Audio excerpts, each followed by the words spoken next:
Let me give you the secret once and for all right here. Work. A lot. Based on what your mouth is saying. You want to be a millionaire? You need to become a workaholic. Right? You want to have good work-life balance and great family and be on the softball team and raise your kids and make $100,000? That's an amazing, let me just say it real quick. That's a ridiculous life.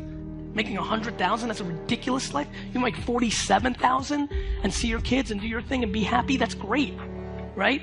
But don't talk shit. Talk your reality. Talk your truth. Create a framework that you can follow. Because the only people listening to your excuses or your bullshit are your loser fucking friends. What is in us, we have no idea until we start trying hard. And I mean really trying hard, where you're obsessed with, hey, this is my new norm. My new norm is that, wow, this isn't always fun. It's not always meant to be fun. And that's when you know you're trying hard. People want to know how to stop the laziness, and they want to know how to stop the procrastination. You want to improve? You want to get better? You want to get on a workout program or a clean diet? You want to start a business? You want to write a book or make a movie or build a house or a computer or put together some mobile application? Where do you start? You start right here. And when do you start? You start right now. Sometimes your life will be in a slump, just like sports. Some of the best shooters can't hit baskets different times in games. They get in a slump. Do they sit on the sideline and say, I just didn't hit a basket today? No, they continue to execute. I suggest to you that if you are facing a challenge, don't stop. Stay busy. Work your plan. Continue to do those things that you know that work for you after you have evaluated yourself in the situation. Continue to move. Stay busy, stay busy, stay busy. Do not take the easy way out. Do not give up based on instinct. If you are forced to stand down, to retreat, so that you can rebuild and reattack, so be it. But make that decision based on logic, not on the instinct of surrender and defeat. Get up. Go. Fight on. Every leader I have ever known had a dream, had a vision. In fact, I would say to you, if you're not seeing what could be and what you would like to have, I would say you probably are not a leader. But what I've discovered about dreams is this. Dreams are free, but the journey isn't. And so leaders go beyond just having a dream. They go beyond having a wish list, sitting around a table and kind of hoping something might come to pass. They understand that if they have a dream, if they're a dreamer, they have to pursue that. They have to take the journey. The dream's free, the journey isn't. And what leaders find is that when they go forth toward that dream, they continually have to pay that price. They continually have to realize that they make down payments on the dream they have. But there's one thing else I would like to say. All leaders realize that whatever they pay, it's worth the price, because dreams for them do come true. The Newtonian world is all about the predictable. It's all about predicting the future.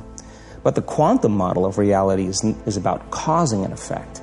The moment you start feeling abundant and worthy, you are generating wealth.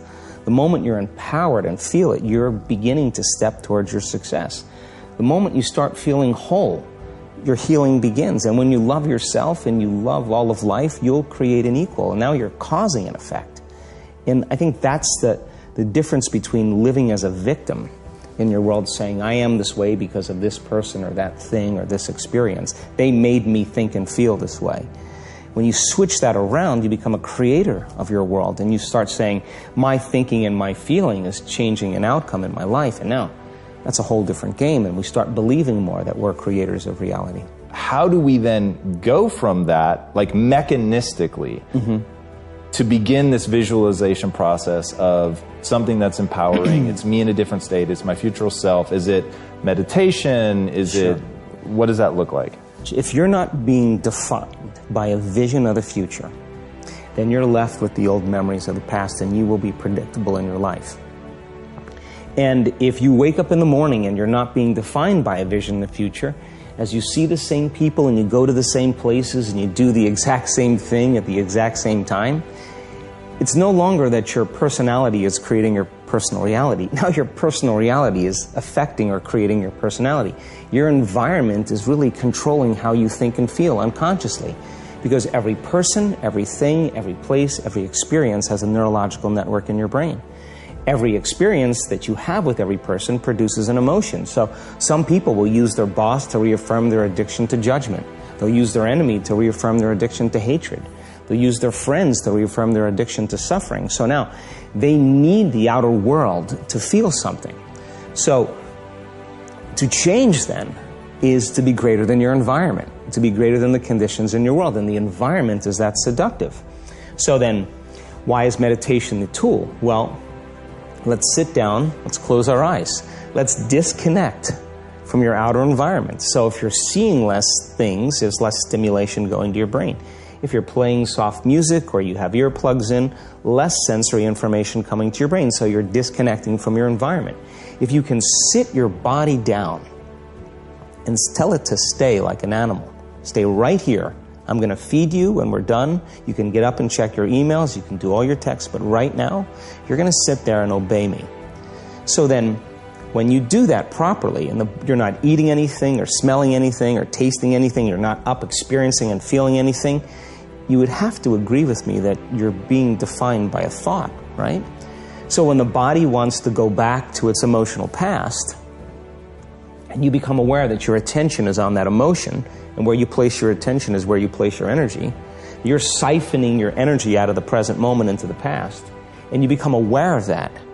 And you settle your body back down in the present moment, because it's saying, well, it's 8 o'clock. You normally get upset because you're in traffic around this time, and here you are sitting, and we're used to feeling anger, and you're off schedule.